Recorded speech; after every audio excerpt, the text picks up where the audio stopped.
Now we're going to focus on Protists.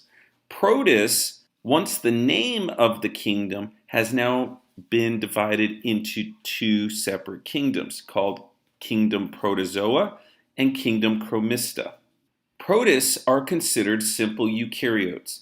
The reason why they're called simple eukaryotes is because not only do they have a nucleus identified by being a eukaryote, but the simple part comes in is because they're primarily unicellular. Now, some of them are multicellular, and this is going to tie in more when we get to algae, but majority of the protozoa are going to be unicellular. Now, many of those unicellular protists, when they congregate together, they cannot form a tissue. Because they're unicellular, they will form colonies or groups. Now, some of them, such as Giardia, which is beaver fever, are called choanocytic. Now, choanocytic means that it has more than one nucleus in the cytoplasm. Now, protists are considered aquatic, meaning they live in water environments, and many of these protists are divided, as we said before, into protozoa and chromis. They can be animal-like, fungus-like, or plant-like. So they have character traits that are similar to other kingdoms. Now, primarily animal-like because of the ability to move, having some form of locomotion. Now, many of them are plant-like, referring to having chloroplasts, being autotrophic. We're going to be looking at protozoa as animal-like, fungus-like, because they're heterotrophic. They can eat other things, and chromis or algae will be autotrophic. They will make their own food using chloroplasts. Now, many protists will provide food for other organisms, and then others who have chloroplasts will give off oxygen as they perform photosynthesis. We just said the words autotrophic and heterotrophic. Make sure you are reminded of what those definitions refer to. An autotroph actually makes its own food using carbon dioxide, light, and water. While heterotrophs can't make their own food, they have to eat or consume other things. And as we said, many of the animal-like protists are classified by locomotion or movement, and that's seen in three different forms or three different structures. One is called the flagella. Now, the flagella are very long, whip-like structures. There's only a few of them. You learned about that when we talked about bacteria. And then we have the cilia. Cilia are many short, hair-like structures or oar-like structures used for movement. Then we have the pseudopods. The pseudopods are false feet. Pseudo meaning false, pod meaning foot. And this is just a movement of the cytoplasm. And these organisms, such as the amoeba that has the pseudopods, they will engulf their food or their prey, and that is called phagocytosis. The prefix phago referring to engulfing or eating, and then cyte meaning cell. Let's talk about protozoa. Here you can see the flagella, and if you look closely, you can see the cilia.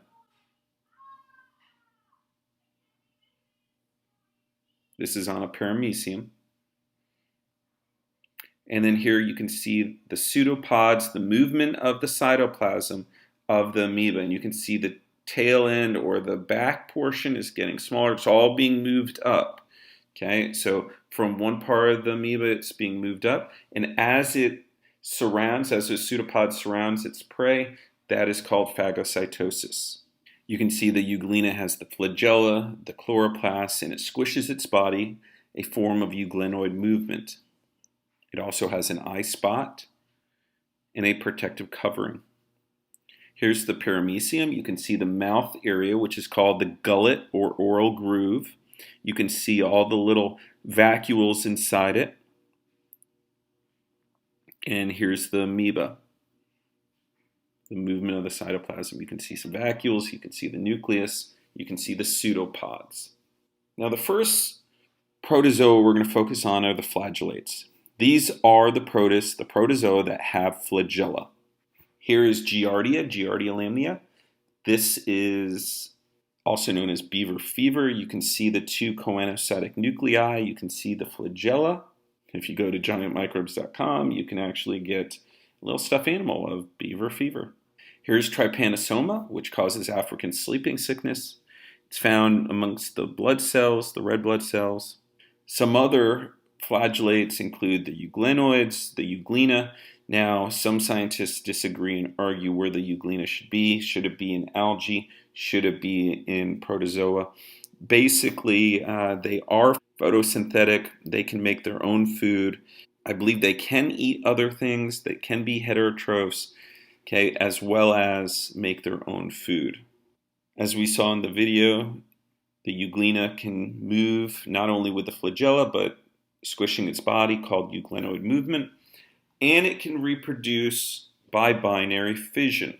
You will need to know these circled organelles. You did an activity focusing on these, so make sure you not only identify where they're located, but you understand their function.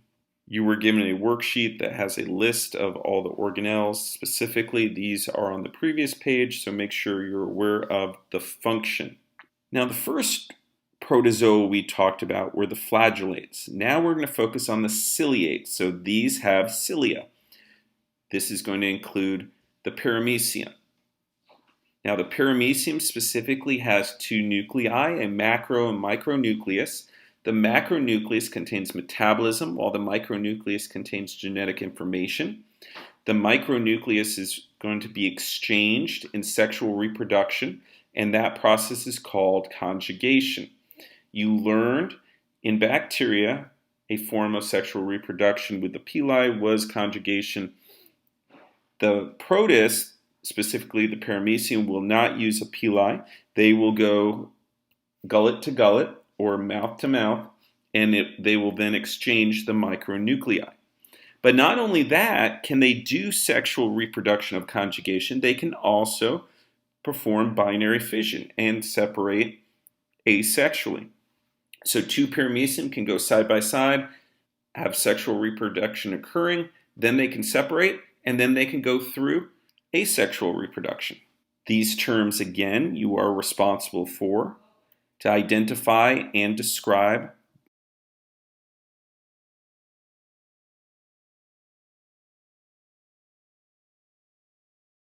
And then lastly, the amoeboids. We talked about what pseudopods are and the process of phagocytosis.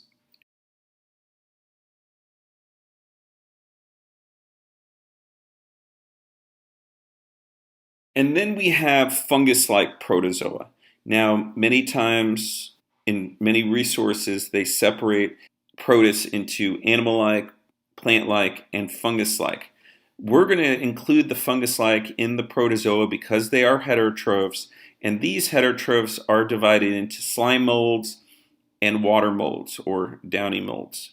And these are primarily like fungus because they decompose. They do have cell walls, they are heterotrophs, they do reproduce by spores, so they are similar to fungi. Now, Plasmodium, which is a mass of cytoplasm, is a specific example of a slime mold, and they have, like what other fungi have, in kingdom fungi, they have a fruiting body or sporangium, which holds the spores. Now, this process of asexual reproduction, basically releasing the spores, and then it has this emerging amoeba-like structure. And many of these may have even a flagella on them. So not only do they look like an amoeba, but they look a little different. They usually aggregate or collect together in a colony, and then that colony actually forms the fruiting body. But they can also go through a sexual reproduction, okay, in which they share genetic information, okay, creating a zygote, which is a merging of the two gametes. Now, water and downy molds, basically, they're fuzzy, they look like a little fungus. This mold has been known to attack crops, such as the famous Irish potato famine. Okay, so let's talk about not protozoa anymore, let's talk about chromis, or algae, plant-like protists. Algae are classified by color. Now remember, protozoa, those are classified by movement. Algae, however, classified by color. These are photosynthetic. Remember, protozoa, heterotrophic. Algae, chromis, these are autotrophic.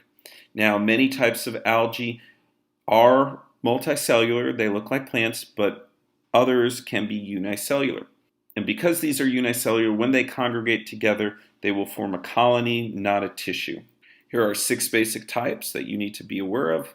You can see on the left are the diatoms. These are hard, shell-like protists, many different colors, many different patterns. Amazing to see what God has created. Then on the right side, we have the dinoflagellates, and they will have a flagella coming off of them. They have different shapes as well, but these actually cause the red tide, not red algae. Okay, the red tide is something different. Basically, it's a large mass production of the algae, of the dinoflagellates, and they start killing fish and other sea life in the water. And the water, because there's so many of them, the water starts turning this brown reddish color.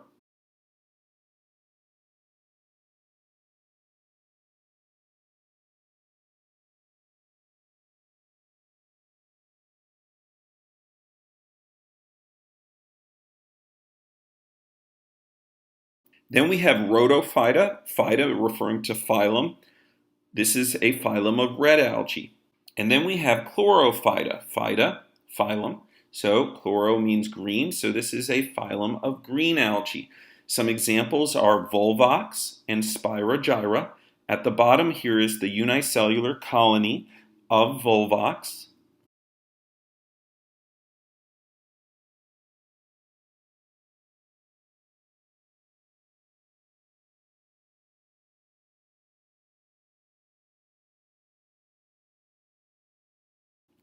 And here is Spirogyra. Now, Spirogyra, you can see these bands of DNA, and they're linking together, and this is a form of sexual reproduction called conjugation. And you can see the spiral arranged chloroplasts. They are connected, they are touching, and what's going to happen is they are going to exchange genetic information, go through a sexual reproduction called conjugation. Then we have Chrysophyta, which is gold algae, and Phaeophyta, which is brown algae. Brown algae, also known as kelp, looks like a plant, but it does not have the plant structures.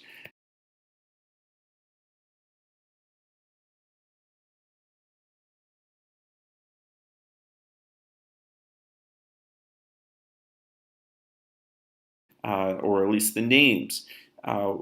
What we would think of a leaf, scientists call it a blade. What we would call a stem in a plant, for this algae it would be a stipe. And then the root-like structures would be called a holdfast.